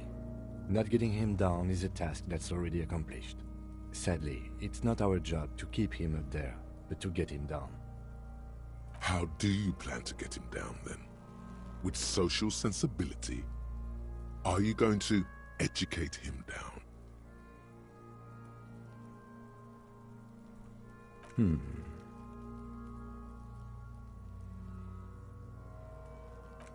Yes, we do. I was really hoping we wouldn't. The Union appeared to be suspect in this case.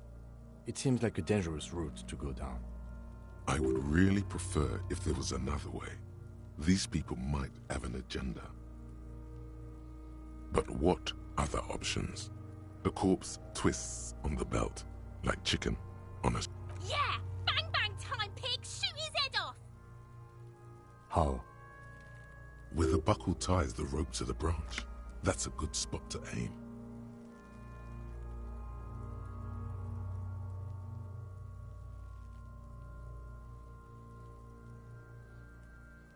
Where? Ah, yes, I see. If the shot hits that, there might be a chance to release the belt. Yeah, now we're talking. Entertain a Kuno with some shit. They'll miss! The pigs will miss Kuno!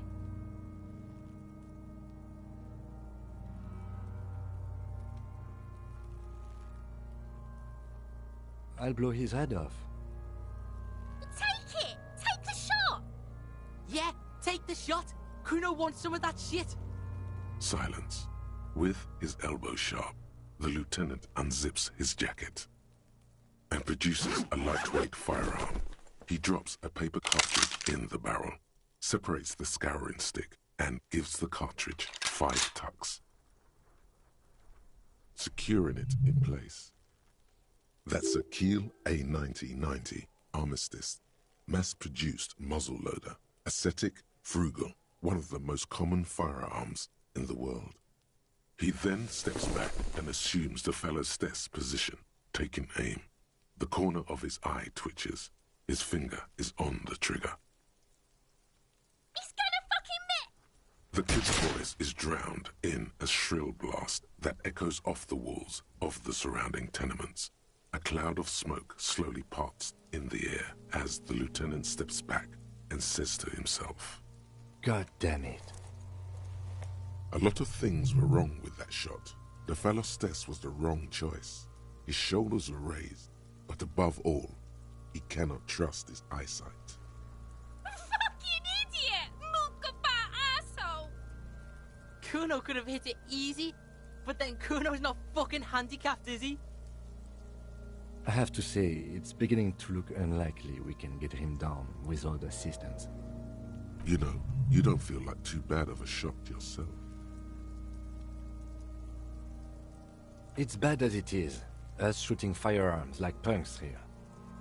Go ahead, I'm not stopping you. Just don't hit the victim. They only have one gun! Oops. This is the sorriest pair of pigs Kuno's ever seen. Officer, why do we only have one gun?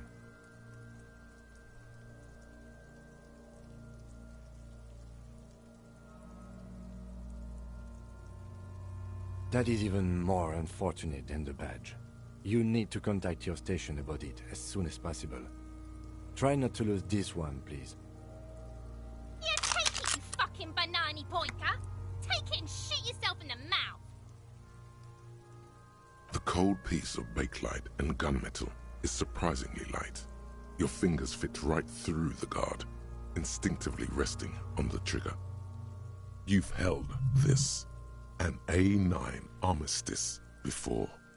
At some point, it probably used to be your choice of firearm. It still feels comfortable, like you never laid it down. The fuck are you waiting for, Kuno? Tell him to shoot himself in the mouth! The buckle comes into focus in your sights. You stand with your feet planted firmly in the ground and your left hand supporting your gun arm. Why don't you just shoot yourself in your mouth? At least you won't miss. Or what? You gonna fuck me? You wanna fuck me, pig? Is that what this is about? Your field of view narrows. The branch slowly moves, becoming entirely two-dimensional. The metal buckle glimmers, slick, with the falling rain. The corpse slowly rotates. The slow movement of the branch in the wind, and your shoulders directing the gun sink up, dancing hypnotically. Look, he's crying. You gonna cry now, fucking faggoty?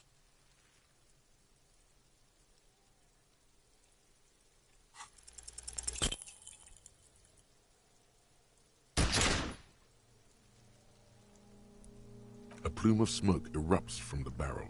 Your hand goes numb from the explosion. With your ears still ringing, you lower the weapon to see what happened. You missed the belt, but hit the corpse straight in the chest. Bits of ribcage protrude from the skin. No blood, only a murky sludge dripping down his belly. The sudden stink makes your eyes water.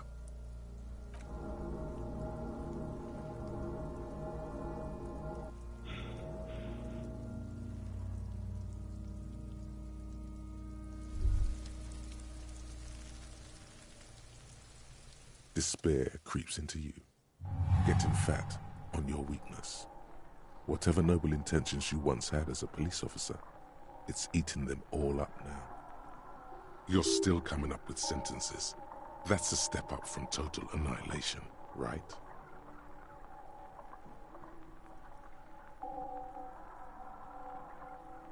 He watches you melt down stoically from behind the lenses of his glasses.